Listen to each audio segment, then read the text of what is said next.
Welcome back to CryptosRUs. I'm George, or all George. So, good morning. Welcome to another market open stream. Hopefully, most of you guys had a good weekend coming off of our long Labor Day weekend, and that's the morning bell.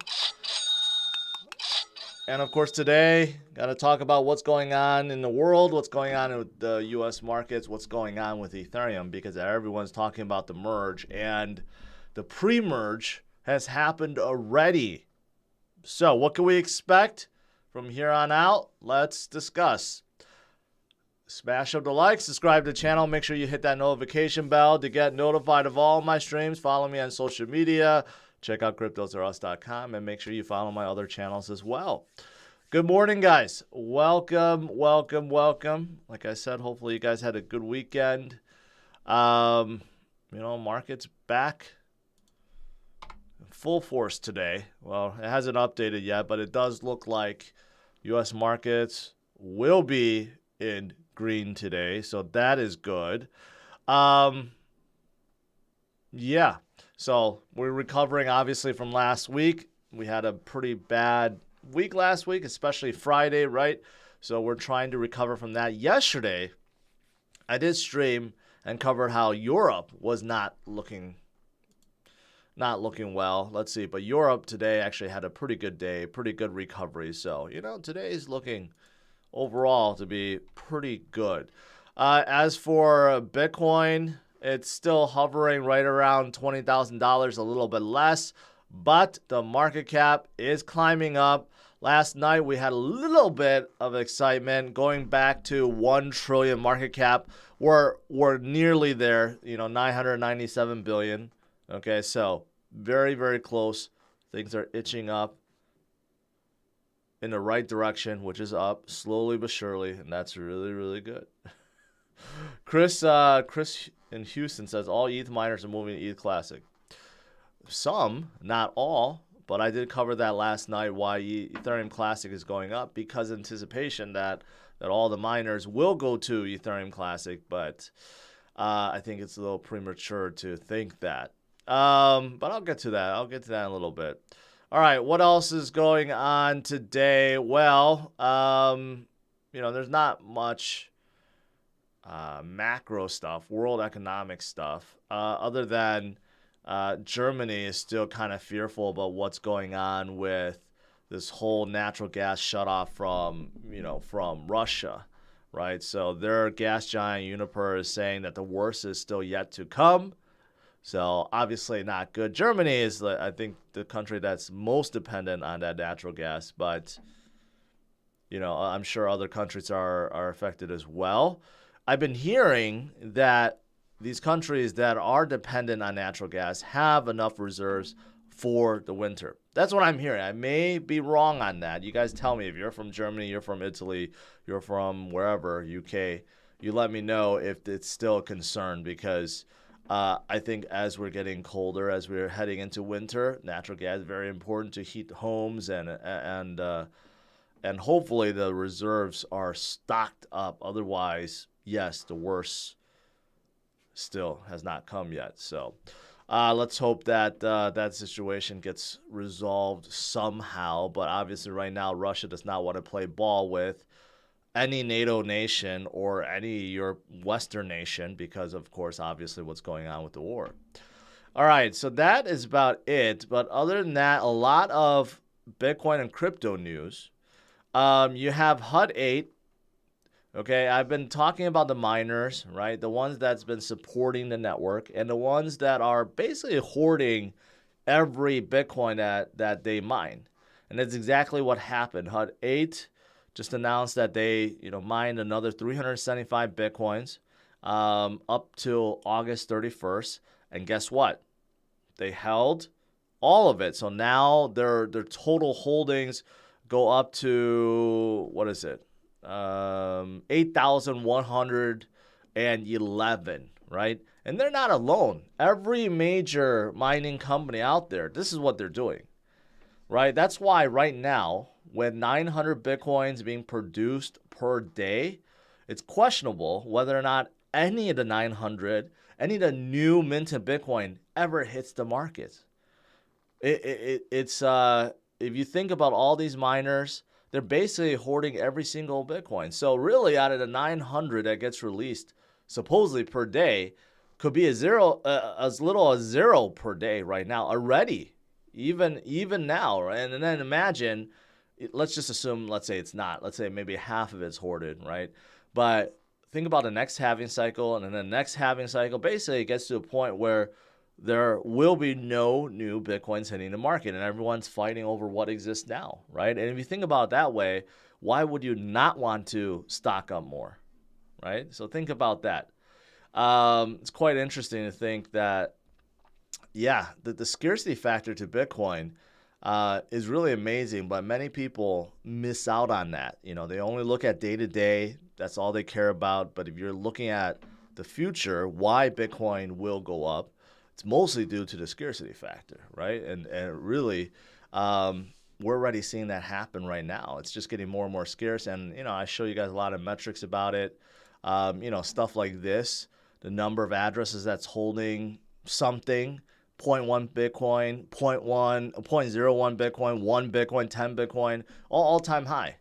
Why do you think that is? Because some people do recognize it, and they're loading up. They're stocking up right now. So fantastic stuff. All right, what else is there? Well, as for Ethereum, of course, everyone is talking about the merge that is coming up. Some of you guys may not be aware that today we had a pre-merge, right? This needed to happen. And this morning, I did warn last night, I don't know how many of you guys caught it, but I did warn you guys that a lot of exchanges like Binance, FTX, and Coinbase, a lot of exchanges had to shut down deposits and withdrawals because of this upgrade, right? And the pre-upgrade is done, okay? So that means we're all set. Green light. The update, the real merge will come anywhere between the 13th to the 15th, okay, depending on how many blocks are found. You know, it could be as early as 13th, but it could be somewhere in 14, 15, right? So we only have about a week, a little bit more than a week before it happens, and you know, things will really change for Ethereum. I just got done talking about the scarcity factor for Bitcoin, right? It's going to change majorly for Ethereum. And just to give you guys an example, all right, so this is looking at currently, if you look on the left side right here, I don't know if you guys could see, but on the very left side, you could see burn, rewards, tips, issuance, and net reduction, okay? So you can see right now in terms of rewards, there's about 13,000 right here that's being produced per day right now by the miners, okay? So versus how much is being burned, well, there's still, a net gain, a huge net gain. So right now with all the congestions and fees and stuff like that, there's about 1,000 ETH being burned per day. So what is net gain? About 12,000, right? Guess what happens after the merge? So the ETH issuance drops by 90%. So it goes from 13,000 per day down to 1,600 per day. Okay, that's a big drop. Again, going from 13,000 per day down to 1,600 per day after the merge. So if you're looking at the burn rate, let's just say it stays consistent at 1,000, and you're only issuing 1,600. So the net gain, yes, there's a little bit, but it's only 600 per day, right? That's 600 net gain. But we know that the burn always goes up whenever there's more usage and congestion. And if things get hot again with NFTs, that burn rate could go to thousands to tens of thousands. We have seen that go to like over 10,000 per day before, right? But the issuance will stay the same at 1,600 per day. So think about that. That's a huge drop and essentially makes Ethereum deflationary after the merge. That's the biggest thing people don't realize about it, and why so many people that do realize it are going all crazy about Ethereum, because this really makes it very, very, very scarce. Imagine the 900 Bitcoins I just talked about that gets produced per day. Imagine in a week, I tell you, it's going to get dropped to 90 per day from 900. What kind of reaction would that cause, right? It's essentially happening with the merge, but not many people realize that. It's a big deal, right?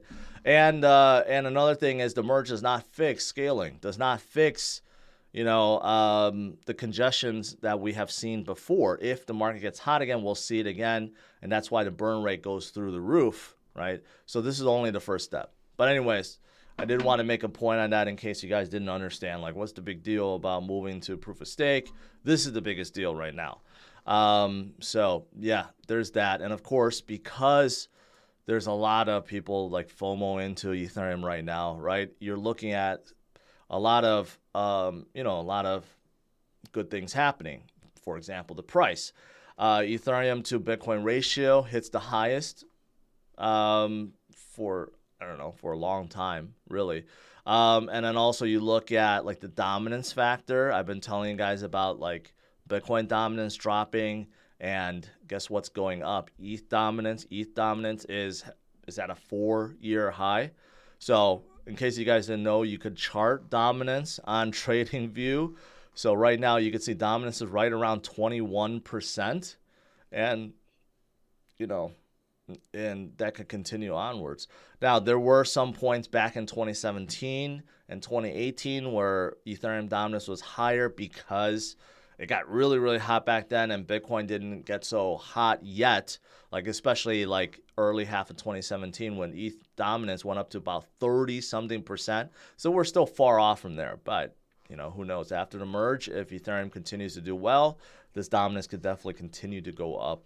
So yeah, good stuff for Ethereum. What else is there? I mean, just a few little things. A lot of, just like the exchanges, a lot of projects, DeFi projects that's involved with Ethereum.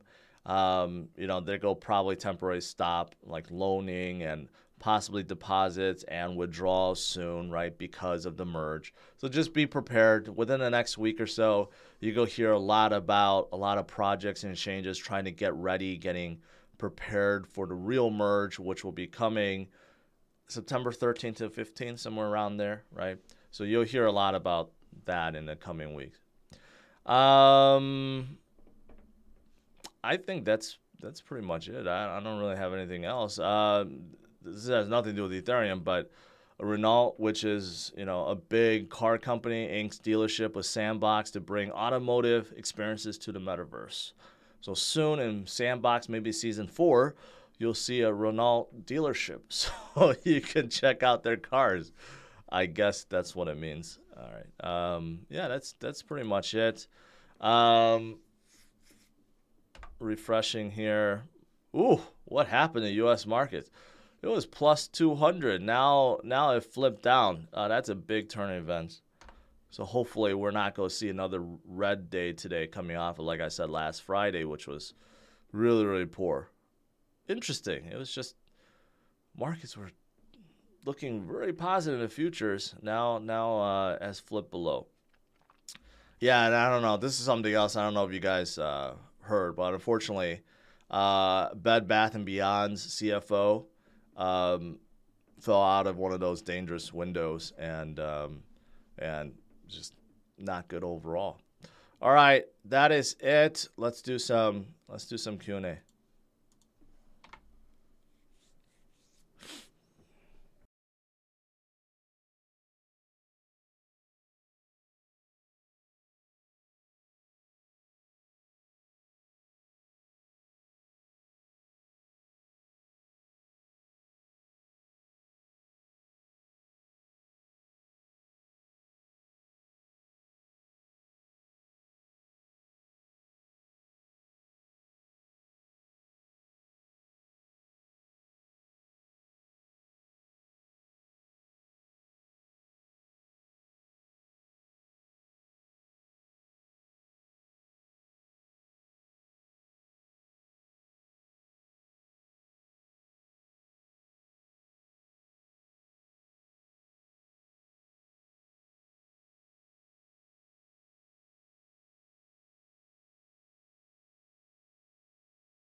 Sorry, I was on mute.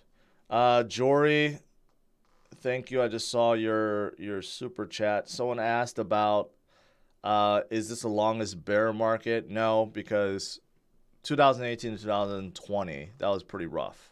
That was 3 years, right? And right now we're only 9 months in, but things are way, way, way better right now versus 2018 through 2020. Marco, saw it. Thank you.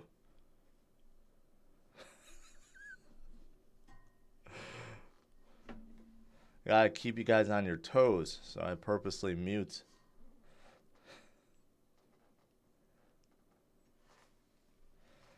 Kronos is cheap. Recent sponsorship of FIFA World. Do you think that Kronos would be a good buy?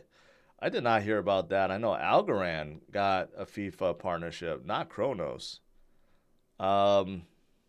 Regardless, even if they did get it, I know they canceled some big partnership recently with some European soccer league. But, you know, Kronos is Kronos. I mean, I think, you know, it definitely benefited in 2021. It definitely drew in a lot of people due to their marketing efforts. Right now, I don't hear much about them. I think it's okay. I honestly still prefer, like, if you're going to buy exchange token, go with BNB. BNB is just a better buy, in my opinion. Even FTX is a better buy, in my opinion. As for exchanges, Crypto.com is still widely used, but I think there's better options out there. The DXY is insane right now. Yeah, it is. I don't think it's going to get any better. People are charting and saying, you know, we're going to see a double top or triple top or whatever top. You know, I just don't see it. You got to pay attention to what's going on around the world. You know, Euro and the British pound and the franc and the yen, they're all doing bad against the dollar. So if they're doing bad against the dollar, the DXY is not going to go down. So, man, why are we going to the red again? The futures market, we're looking fantastic. Let's look at what the DXY is. Yeah, it just continues to shoot up. You know, DXY, in case you guys don't know, DXY is a pretty good macro indicator of the relative strength of the USD. And whenever the USD gets really strong, it's usually bad for markets. Usually bad for risk-on assets like tech and Bitcoin and crypto, unfortunately. Yeah, I just got done saying I don't think DXY is coming down anytime soon. Cardano, September 22nd. Yep. After the merge, I do think like all the anticipation, all the mania, the hype that we're seeing around Ethereum right now will probably move to Cardano right afterwards, because people forget Cardano's Vassal hard fork, which is their merge. No, I mean, they don't have a merge, but there's a hard fork. But you know, that is like a week and a half after the merge, so there could be a lot of movement for Cardano afterwards. So be aware. Let's see, Bitcoin is still here. Pineapple on pizza, right or wrong? I used to think really, really wrong, but if you have the good ones, it's actually right. NMCT, do you think U.S. markets will not have a crash due to inflation being the safest place for assets? Wouldn't money around the world come flooding in? That's exactly what's happening. That's why the DXY is so strong, and that's why the USD is still so strong. Despite the fact that, yeah, we have bad inflation here due to the printing of the Fed, it's still better than some of the other countries. I hate to admit it, but that's what's happening right now. That the inflation problem of other countries and other areas of the world is way worse than the U.S. So even though we have our own inflation problems, it's not nearly as bad as some of the others, and that is why the USD is actually still strong and gaining strength against other currencies. And when that happens, what do the world do? They sell their assets or sell their fiat for USD. And that is why usually when USD goes up or gains in value versus other currencies, equities usually does not, because most of the money is going into basically fiat. But when the DXY goes down, when the dollar loses strength, guess what? People take the money out and they put in other things. So that's exactly what's happening.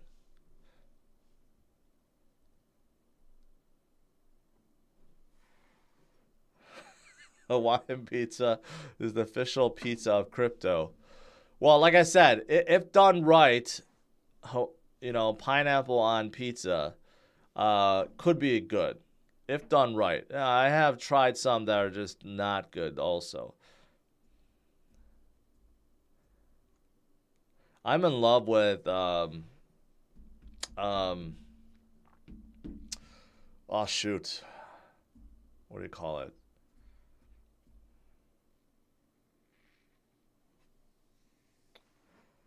Oh, I totally forgot how to yeah. Okay. I'm going to think about it, but there's a specific type of pizza that I'm really in love with, but I can't think of it right now.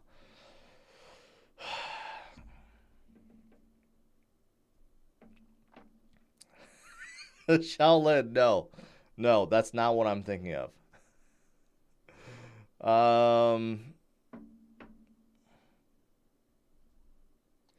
E-Classic is like a 2002 Ford Explorer. You can even say a 2022 Ford Explorer. I just got done reviewing a 2022 Ford Explorer, and we'll post a video out on Drivers Only in a couple of days.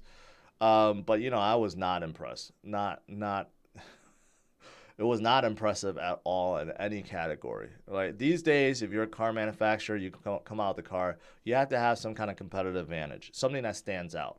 And Ford has none with the Explorer.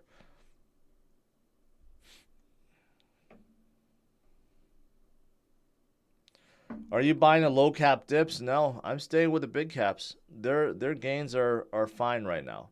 There's a lot that's coming up. A lot of the L1s are coming up, right? So I'm sticking with the big caps. The trust is still there.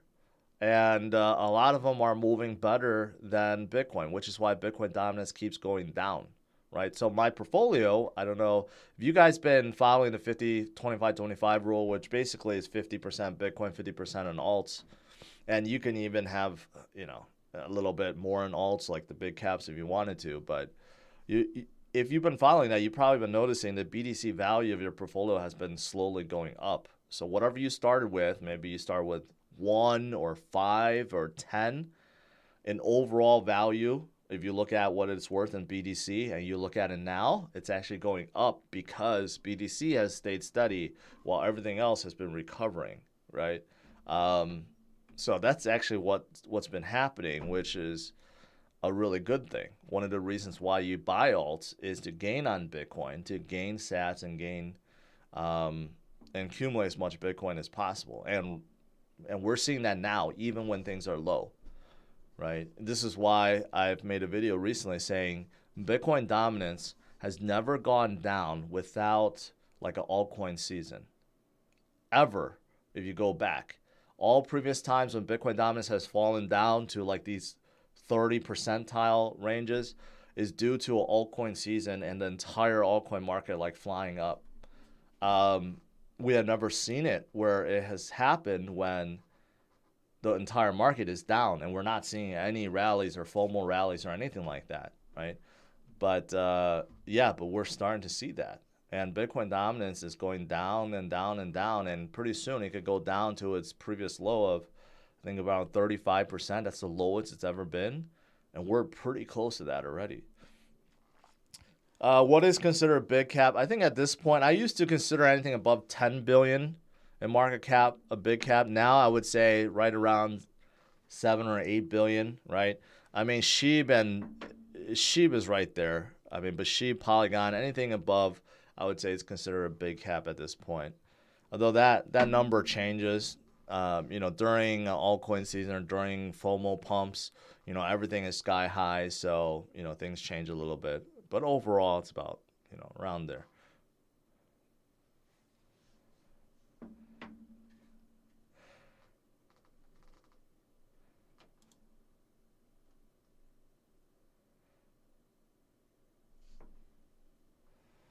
Ian says, what do you think about this trade? ETH to ADA on the 15th and then ADA to BC on the 22nd. Take advantage of the hype factor. I mean, with that strategy, you're just saying, buy the news, sell the rumor, right?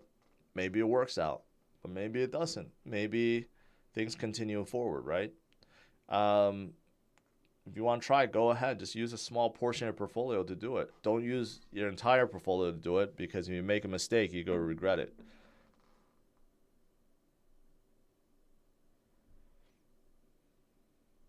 Do I watch Scotty Kilmer videos? No. That guy's hilarious, though. You know, like he goes through his rambles and he just talks about random car stuff, right? So it's just not for me. But his love is, of course, Toyotas.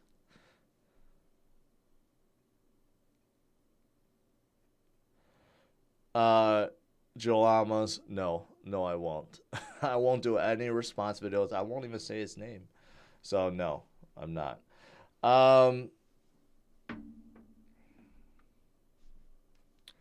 you caught up with the Orville? I gotta say, I'm so blown away with how good Orville is. Orville season 1 was okay, kind of silly, right? But it's still a decent show. Season 2, especially towards the end of season 2, got real serious, and it turned out to be a damn good show. And then season 3 is even more serious now. They're tackling some serious issues. So a lot of the funniness from season 1 and early season 2 are gone. It's like a full-blown sci-fi drama show now. Or not drama show, just like a sci-fi show. It's really good. I'm almost done with season 3, and I'm sad to be done with it, because I hear season 4, they might not come out with one, and even so, it'll be in like 2024. But I gotta say, Orville has turned out to be a huge surprise. I never took it seriously, and it's a really good show. Especially season 3. Season 3, they upgraded. Like Isaac, if you look at his suit, before it just looks like some guy in a suit. Now it actually looks more like a robot. What's your take on the new Telluride design? Not sure if you did a review. I mean, I did a first generation. The second generation, well, I mean, it's still like the first generation. It is kind of like changed the outside a little bit. I think it's a good look. It took a while for me to get used to it, but overall, I think it's a good look. What's not a good look are the Kia dealerships, because from what I hear, they still play a lot of games. They're not used to selling high-end expensive cars. They're not used to selling a 50K car, right? Kia dealerships have always been selling like 20K, 30K car at max. So the experience is not there. Service is not there. So unfortunately, I think Kia is being held back by the dealership network right now. Do you like Rings of Power? I did not watch it, and I don't plan on to. Lord of the Rings was like, so like 20 years ago or 10 years ago, wherever. I have zero interest in trying to watch anything that has to deal with it. Zero. So I'm not going to be watching it.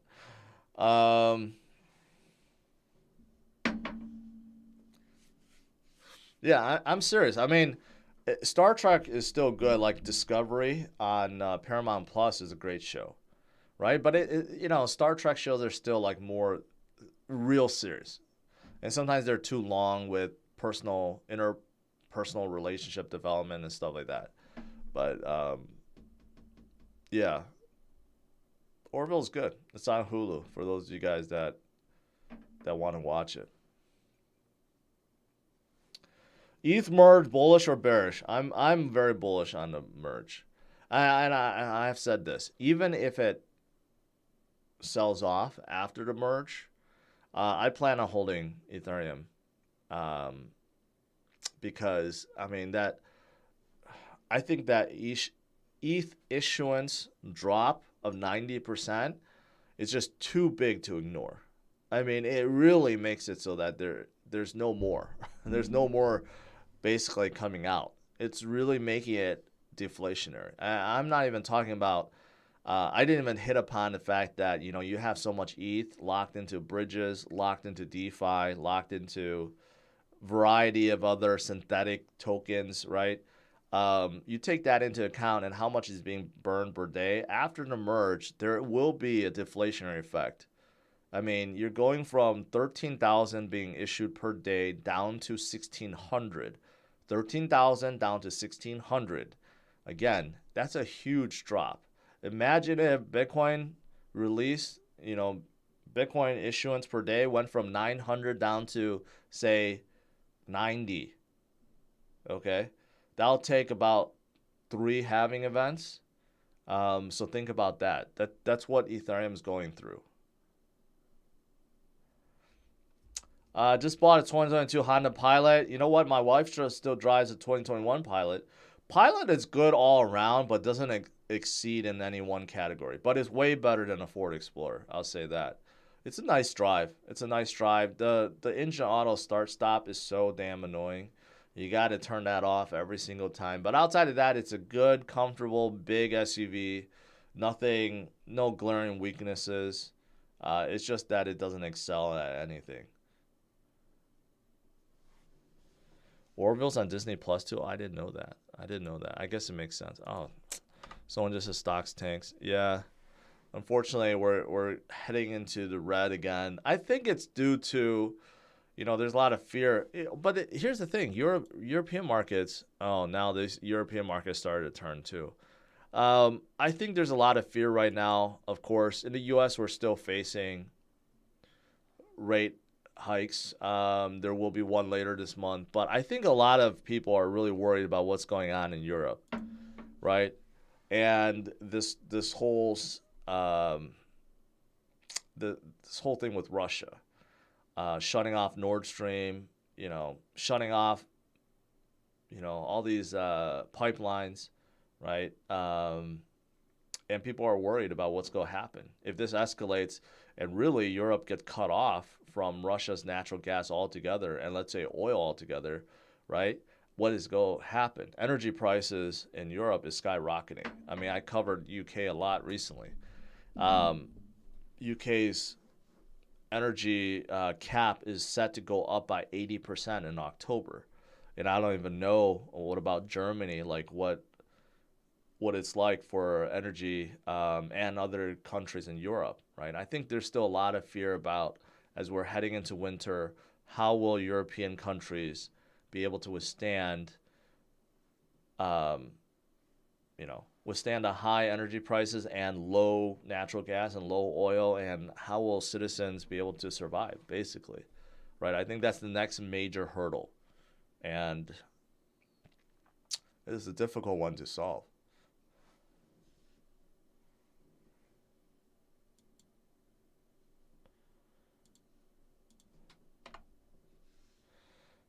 Christopher, appreciate it.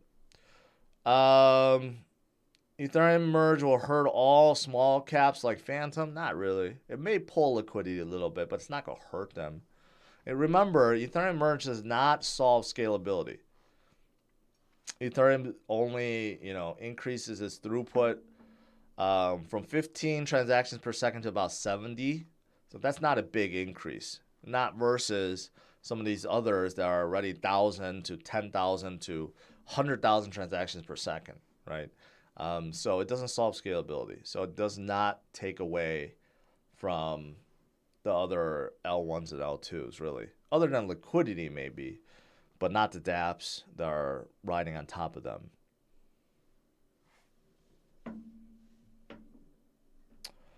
Yeah, Charles yesterday, he tweeted about it, said Ethereum Classic was garbage, basically.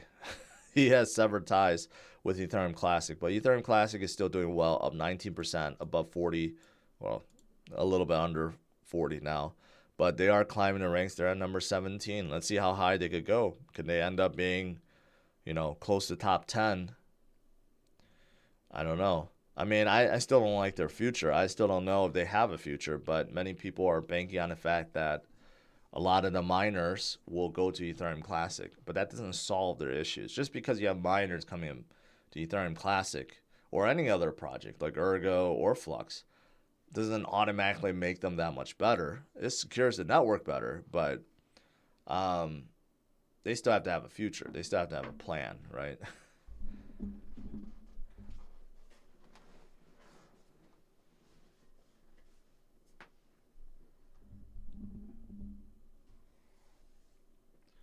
All right. DXY is skyrocketing. I don't want to hear that. DXY skyrocketing is not good. Yeah, it's just not coming down. And here's the kicker. Whenever the US gets good economic data, DXY goes up more. That's the thing. Right now we're in a period where the economic data that we get,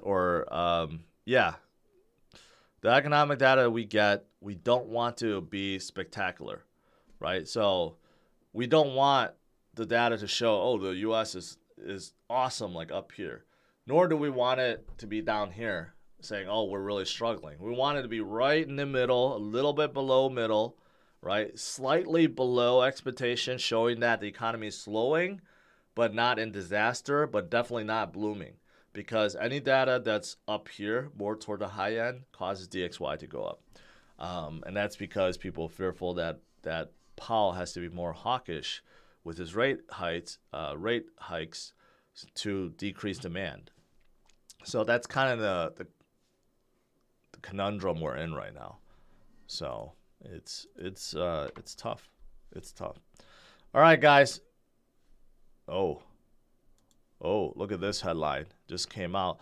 Russia cut off gas supplies to Europe indefinitely. See? Look at this. See, this is the main concern right now. Right? If you're in Europe, you got to be fearful of this. So basically, due to the war, due to all the sanctions the West has done, right? Russia is not fooling around anymore. They're basically cutting it off. Before they were kind of teasing with their maintenance. All of a sudden you have a 3-day maintenance or a week maintenance, right? Now it seems like they're just cutting it off. That's it.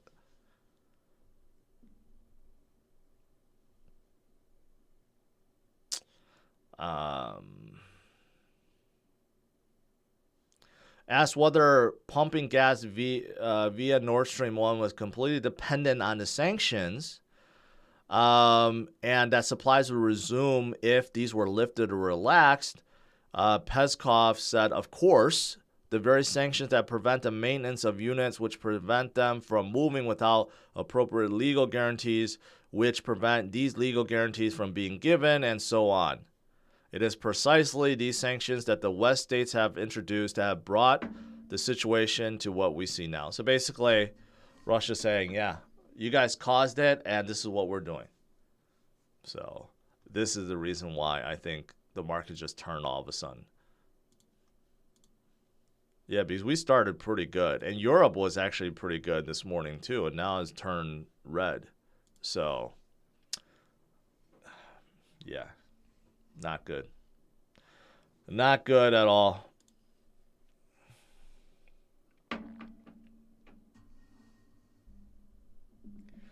Douglas says, I love my Ford Explorer Sport. What year? What year? I don't recall ever driving a good Ford Explorer, to be honest.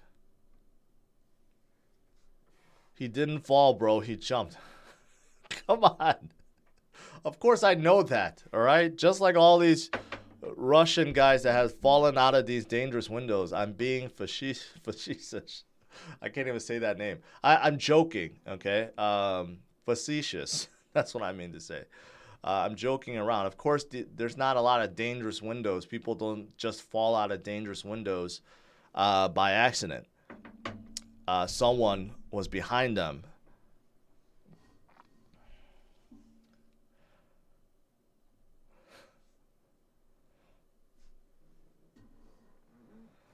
All car manufacturers should stop making gas cars and turn to electric. Well, I just covered this. California is asking people to stop using electricity after 4 p.m. because there's a heat wave and the energy grid is not sufficient for all the usage. So if the world turned to all EV cars, that would be horrible because the grid from many states and many countries cannot support it. You don't want that to happen. It should slowly happen, but it shouldn't be mandated or dictated.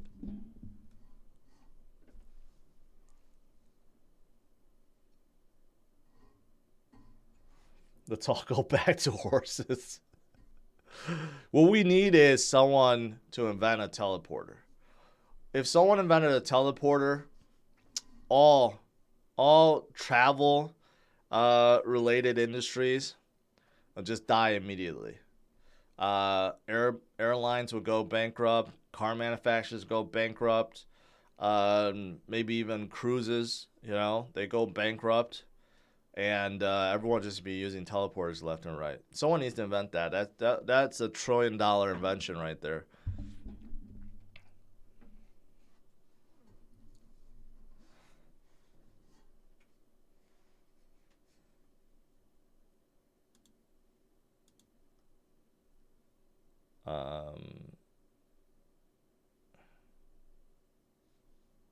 Have you ever seen a fly? Unfortunately, I have. I remember seeing that as a kid, and it freaked the hell out of me.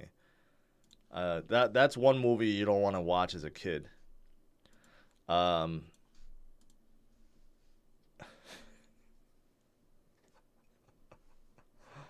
Here's the thing about a teleporter. If you think about it, the teleporter really doesn't transfer your molecules or your cells over. What it does is it takes a snapshot of you, and then it recreates you. So essentially, you're cloning yourself. Essentially, you're killing yourself, and then you're cloning yourself and recreating yourself on the opposite side. It's not going to be sending you across, putting you in some buffer, and then sending across. No. So essentially, that's what's going to happen. They're going to create teleporters, maybe in like 1,000 years from now or 500 years from now, and basically, you're going to be killing yourself and recreating yourself at the same time. That's how it's going to work.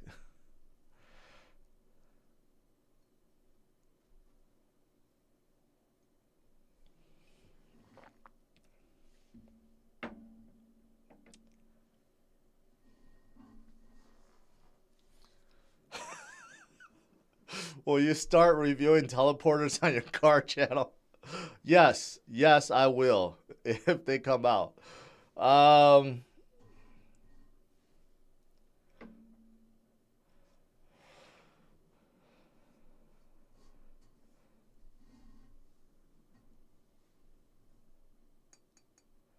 Basically, all the stuff we're doing with the genetic engineering, cloning,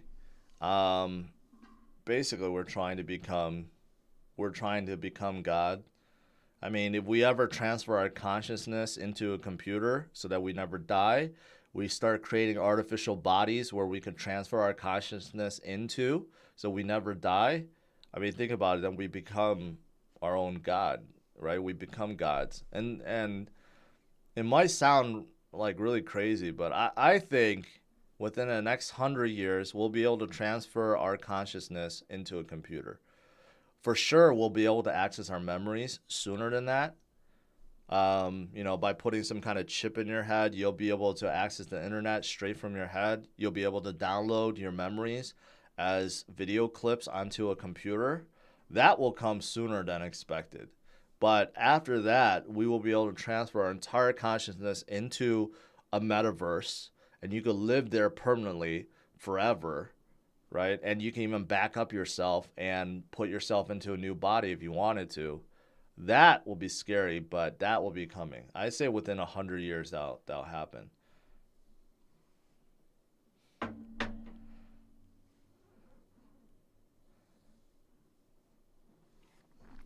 If you could transfer to a computer, which blockchain would you choose?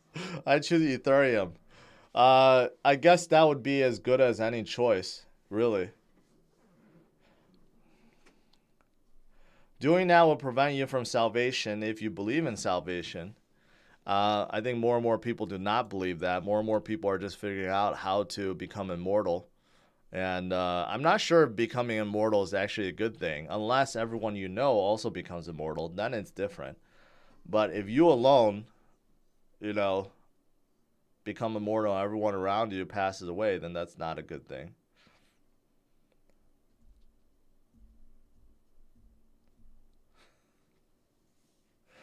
The metaverse will be controlled by certain people. You know, this conversation just went off on a tangent, but I'm glad you guys enjoy it. But I'm serious about that. I'm almost positive we will be able to connect our brains up to the internet and the computer soon, much sooner than we expect. I'd say within 50 years, maybe even less than that, maybe in like 20 years. You know, the rate that we're advancing right now, it's crazy. So in 20 to 30 years, we'll probably be able to plug our heads directly to the internet and download our memories.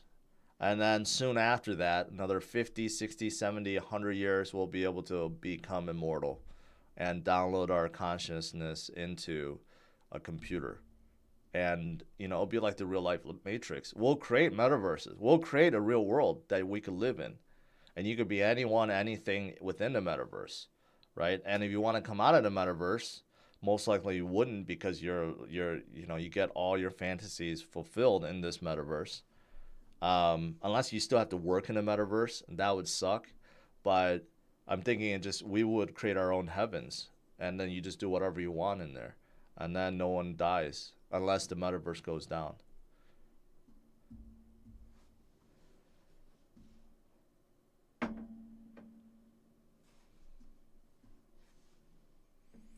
Metaverse is the first version of teleporting. I think teleporting may take a long time. We probably won't have teleported for like another 1,000 years. I think teleporters will be very, very difficult. Yeah, I mean, everything in Black Mirror is within like the next century. I mean, seriously, everything a lot of the stuff that they have talked about and showcased is going to be coming much sooner than expected. I mean, Elon's Neuralink already has mapped out like a monkey's brain, so you could already see like what the monkey's thinking. I mean, like we're already getting close to that.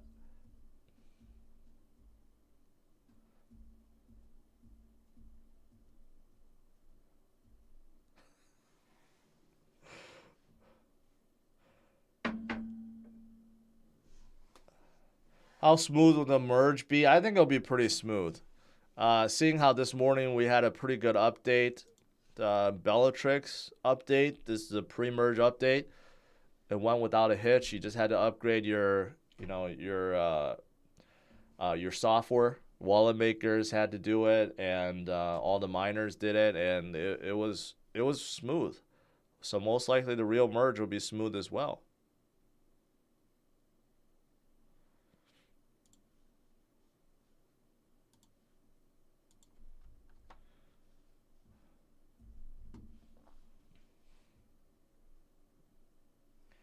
The Bible group on Facebook says, "Become your own God." That's blasphemy. Of course. Well, based on your name, I would think, yeah, that would be blasphemy. But I mean, it's coming.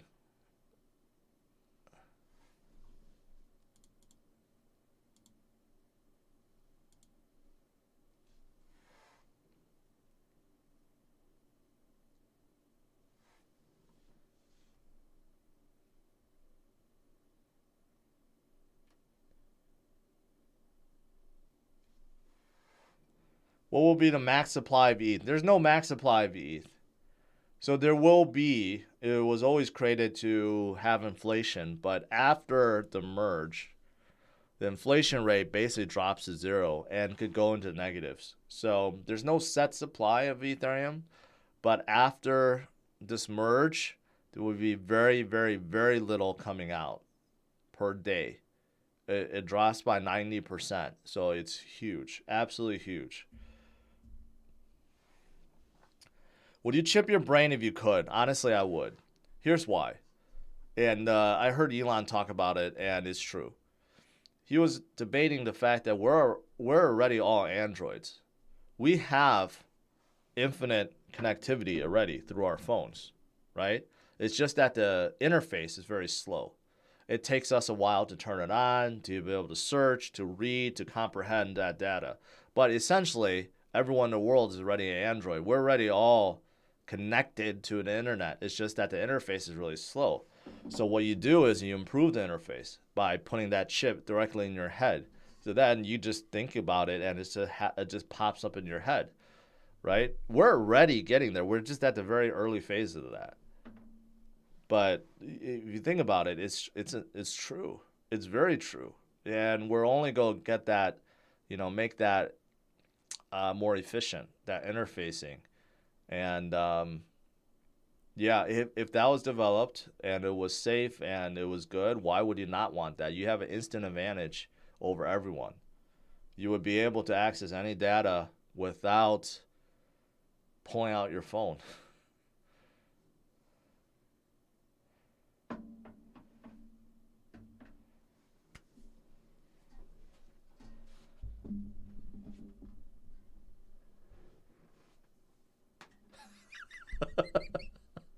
Spanish John says, yeah, but George, imagine how much of I'm not gonna repeat it, everyone would be if they just had TikTok brains. Well, they already have TikTok brains, all right? It doesn't matter if you have a chip in your head or not. People who are on TikTok 24/7, so it's the same. It's the same. All right, guys. I think we deviated enough. So overall, markets are turning red, unfortunately. DXY is still skyrocketing, whereas Bitcoin is still hovering. Ethereum is still doing well. A lot of people still looking forward to the merge, and that's a good thing. But overall, I think better things will come after the merge, so get ready for it. All right? Smash it a like, subscribe to the channel. I'll see you guys tonight, same time, 8:30 p.m. Central Standard Time. All right? Have a good one, guys. Take care. Bye-bye.